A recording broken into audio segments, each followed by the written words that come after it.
Tungod sa kadangog sedan, refrigerated van na limbuwad sa may Cebu South Coastal Road sa Dakbayan sa Talisay.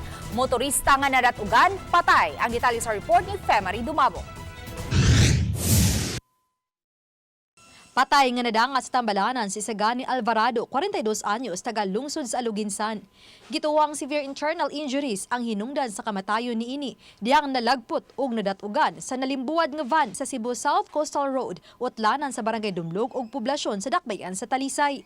Mato ni Joy Tumulak, hepe sa City Toda, nga parehong nagpadung sa amihanang bahin sa Subo ang duha. Namasangil si Lee Wing Chu Jr., 26 anyos, ang driver sa van, nga kalit lang may overtake ang motorista sa iyang gimaniho nga van.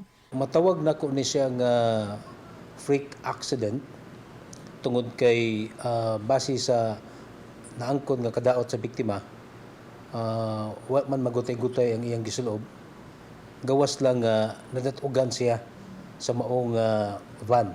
So dako posibilidad nga pagkaigo niya nalagpot dito dapita anang area nga dito sad nitugpa ang maong van. Gisusi sa City Toda ang lugar nga nahitabuan.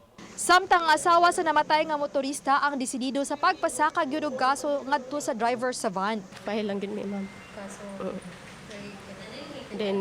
Then agreement lang for kuan sa kanang sa mga ilang may agreement pod nga siya mo kuan tanan-tanan. Then sa akong mga anak tulob yan ni then kani mag 4 sa ni karong 19. Ya akong tinamaguhan is grade 9.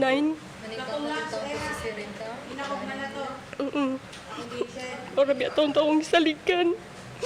Ang ko'y trabaho. At iman mo sa akong mga anak. Kasong reckless imprudence resulting in homicide ang giandam sa Talisay City Traffic Police. Obani Cleofer Lumayag ug Rod Prado.